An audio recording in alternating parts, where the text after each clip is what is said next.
JP Morgan have a crazy stat. 100% of the time, the market tends to do this next. But what is it and why should we be paying attention to traders and investors? In today's video, we're going to be talking about the most important chart to be watching right now and why it's so good to see the island reversals happening in these markets. On top of this, we've seen the Magnificent Seven really coming out of the gates and start to lead again, and it seems to be risk on across the board. But are there more opportunities than just stocks? In today's video, we break down stocks, commodities, and cryptos together. This one's not to be missed. We've got some great stuff to share, and we'll see you in a moment, guys.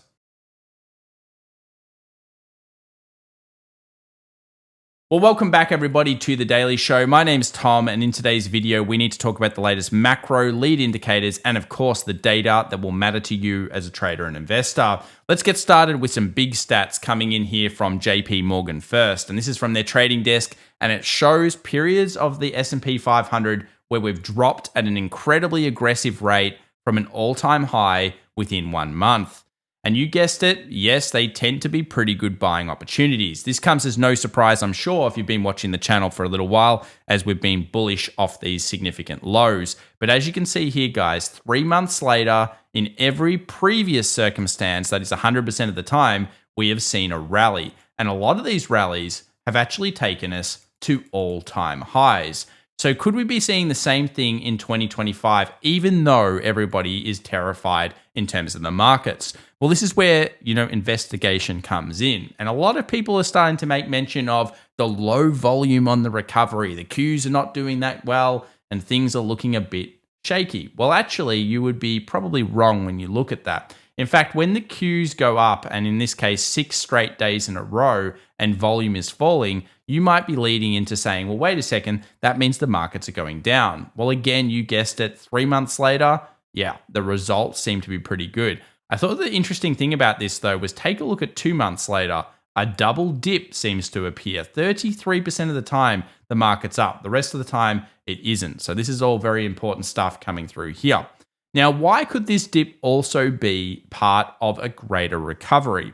Well, one of the things is cross-correlation. And as you can see here, according to Bespoke, there is a very interesting 579-day run here between ChatGPT and its introduction to the world, and of course, Netscape. Now, a lot of you probably have no idea what Netscape is. Most of you do, but some don't.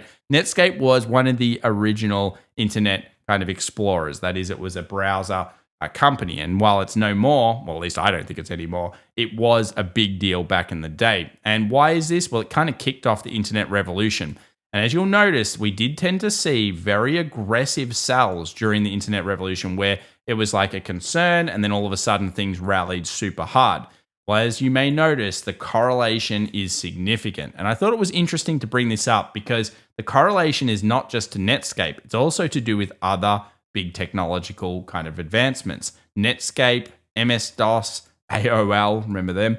And of course, then we've got Facebook and even MySpace. Yes, MySpace is actually correlated with the current market pretty well when you think about it. But it is certainly not correlated to the iPhone introduction at -0.8. So it's a very interesting chart, and it can kind of, in some ways, describe this year when you're talking about structure. Very bullish market, everyone's going crazy, leverage everywhere, people going nuts on Reddit, stock, PLTR, and others, and then all of a sudden they crash between 30 to even 50%. What's that doing? It's liquidating us as retail traders. And of course, we've been discussing this a lot. The traps that are being set. If you want to find out more about these things, including Darkpool, make sure to subscribe to the channel and hit that bell. All right, let's get into a scary looking chart. US layoff announcements. Obviously, whenever you see spikes like this, and remember, US layoffs or jobs numbers are usually a lagged indicator to recession. Generally, we've been in a recession. Now, you might say, well, what makes this time different? I would argue it's Doge. Let's be real. These jobs are probably coming off the government, and the economy was pretty strong. So what this is doing is it's taking us back to being kind of like a middling kind of growth. And what this will mean is we're going to see the end of QT, which we already know is pretty much happening from the Fed. And we're probably going to see the Fed instigate the put, which is the beginning of QE over the next coming months. Now, why is this important? Well, we all know markets love a good bit of QE. And while that's speculation, it certainly could be coming along with even interest rate cuts. So yes, there could be a bit of stimulus to keep this kind of bubble pumping along. Now, what is a chart that could tell us whether the market is putting along well or not? Well, of course, it comes back to one thing, which is here semiconductors. As you can see, we have market lows, and we basically have a period where the semiconductors versus the SPY, very important because these were the lead things that were taking us out of the recession that we almost had. And then we saw it fail. Now, this could be a fail, or it could be a trap. And it's a very important chart to have on your screen. Of course, you want to be looking at around 0.425. So that is 0.425 for really, I guess, confirmation that we're really pushing forward and the market's actually looking pretty good still. And if it fails here, and that is that it actually goes down off this level, then when it makes a new low, well, that's going to be, we need to talk about that quite a lot. That's a very scary moment. So, of course, it's one of those charts that you really need to have on your screens for all of 2025. And we'll bring it up several times, I'm sure of it. Let's talk about the ugly. Let's not talk about just the good things. Okay, we've got some great stats. Things are fantastic. But as you can see here from Heisenberg over on X, there is an interesting phenomenon here with the 200-day moving average. And we already know this one, which is that if you go underneath it, it doesn't bode that well. Now, this is no surprise to most of you. We did see that horrendous stat, which doesn't discount, by the way, an all-time high, and then things fail, which is a thing that we're kind of thinking about right now. But it was taking the 200 so quickly with the speed that we did, especially the NASDAQ speed. Remember, the NASDAQ sold off like in one day, 4%, instantly hitting that thing. When we take the 200, we often bounce. We bounce back. Now, that's been our philosophy, and so far, so good. But what happens here will matter because, of course, if we go down the recessionary destruction line, then we could go up, down, take another level of support, and then all of a sudden we're in a recession structure. Of course, we're going to see semiconductors versus SPY do the same thing. These are the previous times it's happened. Obviously, these are just the cherry-picked ones from the last couple of years. But if you go back more, 2018, which is also a tariff year, remember, we did take the 200, bounce, sell a little bit off the 200, and end up at an all-time high. So it's important to take these bits of information and say, okay, I know that's there. Should I be paying attention to it? Yes, if the structure continues to do so. We're certainly in a resistance here. CTA positioning, 69 billion on the tape. We've already talked about how bullish that is in our previous videos. Go back and check them if you're interested. And of course, tracking seasonality looks pretty good. If it's going to go, this is around the week it starts to really pick up. You can see here, basically, if we go back from the last 5 years, what happens in March? If we go back the last 21 years, what happens? And even if you go back to the 1920s, again, a very similar thing to that. Let's now talk about the dark pools. What's going on in the dark pool world? Well, we've seen a couple of large transactions all cluster around S&P 500 ETFs. And it doesn't really matter which one you're looking at. There seems to be a lot of transactions. Now, this signals to us that there could be some form of big transaction up here at the highs that may signal a sell. Now, I say may because, of course, the price action generally will overshoot and then will actually sell off. But so far, nothing has pointed towards the sell coming through just yet. We saw it in our previous video where we talked about this and we went up a little bit over the last 24 hours. And then we saw it in semis, one of the largest transactions of the last 2 years. That was in a 3 times fund. And since that point, we actually saw a few semis fail and start dropping. So is someone taking profit here off their buy of the 5500s? I would say yes, but that doesn't mean the rally's over. It's just an interesting piece of information. Let's now have a look at the flows into the cryptoverse. Always important to look at flows. We'll see net positives on Bitcoin, Ethereum still floundering. And if we go to the rotation, gold stocks did okay over the last 24 hours. And really it was a mixture of still risk on. Financials up, technology up, consumer discretionary up. Only semis really down in terms of the risk on style markets. We have a look at the last 5 days now. It's risk on. You can see here risk on's come through. But this does have people worried. Why? Because it could be a DCB. That is a huge rally that's followed by a massive sell. Remember, relief rallies are very normal in sell-off markets, and they usually are quick and fast.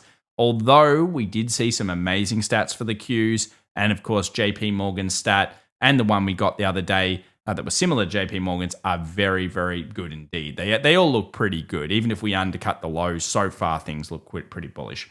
Let's now take a look at the S&P 500 island reversal. Again, technically, that is a pretty nice move. Generally, you will go to fill gaps. So at this stage, I guess you're kind of looking at either a little sell here down to the gap and then possibly buys, or we push towards this very important level. And I think we're going to hit this zone in the future, which is the weekly 20 moving average and the anchored VWAP off the weekly. Both of these are levels, they look pretty solid, and that's sitting around 58.50 if you're watching the car. I know a few of you are driving right now while you're watching it. Eyes on the road, guys.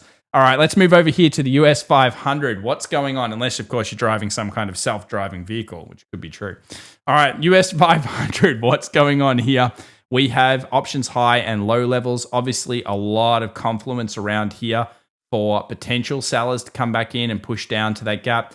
So far, so good. I think this market looks pretty solid. If you bought the lows, hey, looks all right. I mean, we've got island reversals on the mags, island reversals on the S&P, and a lot of generally good stuff going on.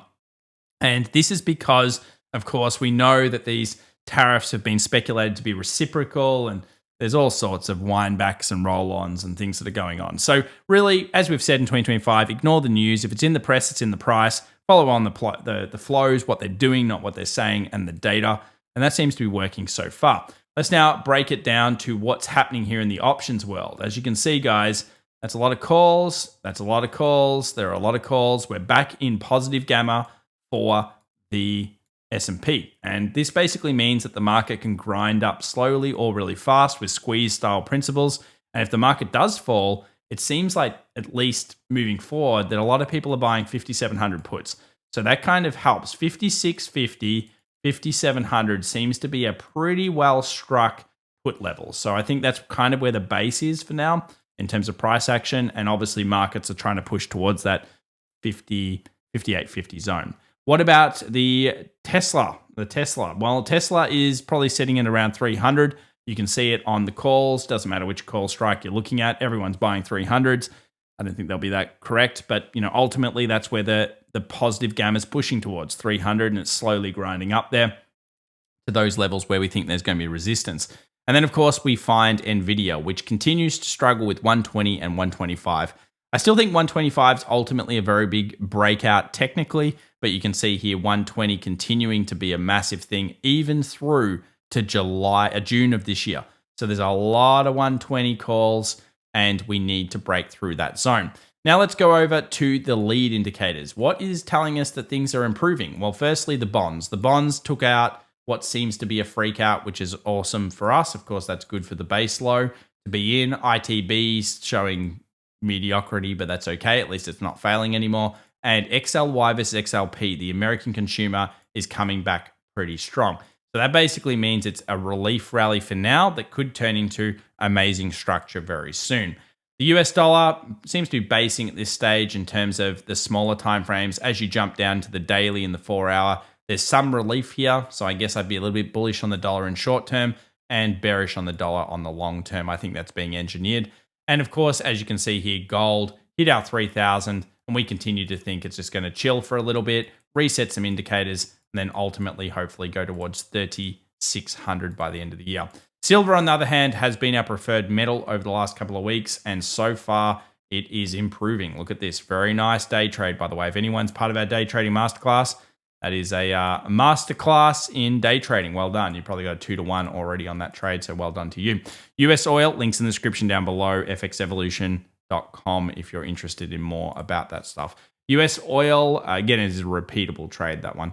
US oil looks bullish for now. Target 170. We're just underneath that. So 70 is kind of like probably about 70.12 or something is kind of the key level. But in this kind of time frame, I guess it's again against the press and the price. And the reason I say that is because everyone's super negative on it, but it's finding that little bit of relief. It's super oversold, and that's why it's relieving. What about mags? Island reversal, another good follow through day. Can't hate. Even if we get pullbacks, you have to say that's a pretty solid base with some pretty good volumes. Go over to NVIDIA. It's chilling after breaking trend. Remember, it actually broke trend on the Friday the 14th. So we already had a great lead that the rest of the market was going to rally. And of course, we argued that at the time. So far, so good on this one, guys. AMD keeps pushing, looking good. Nothing too wrong. I mean, I do think it's starting to exhaust on this current move, but I still think that it's looking pretty good off the base. And again, this is from hated to suddenly not too bad on the charts. Tesla, again, from hated, price action wise, oversell wise, options volume wise, obviously got dumped. People suddenly squeeze it higher and push. And of course, we're approaching that 300. So just before 300, we could see problems for that stock. HSI, what's going on? Don't trust necessarily it's going to be like, all the way to all-time highs. There's going to need to be some big announcements there for that type of thing to occur, especially with all the backlash throughout the world. HSI, what's going on here? We have a big topping kind of, I would say consolidation pattern. I think China the move is done for now. We're just going to chill for a little bit. And then ultimately, we'd like to see it move quite a lot higher, maybe 29,500 on the HSI. US 2K looking good still, not too bad. Of course, usually you want to be buying the Qs and the NASDAQ style stocks off the base.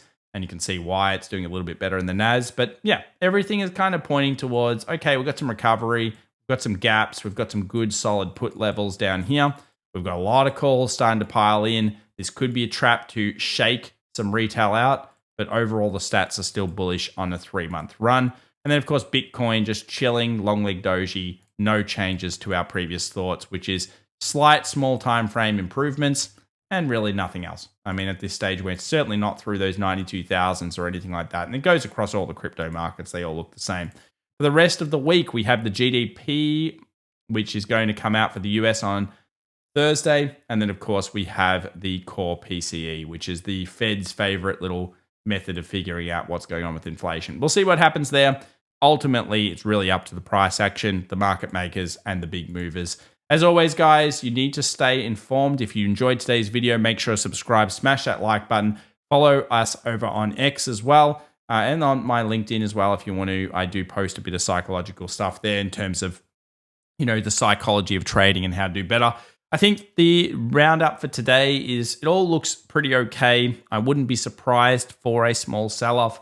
It is still possible to undercut the low as we saw with the 2-month stats, but I think the things are starting to improve. And of course, these aggressive sell-offs do have a history of being pretty decent opportunities. Could this time be different? Anything could happen, but so far so good with everything we've shared over the last couple of weeks. Thanks so much for watching. We do appreciate you. Bye for now, guys.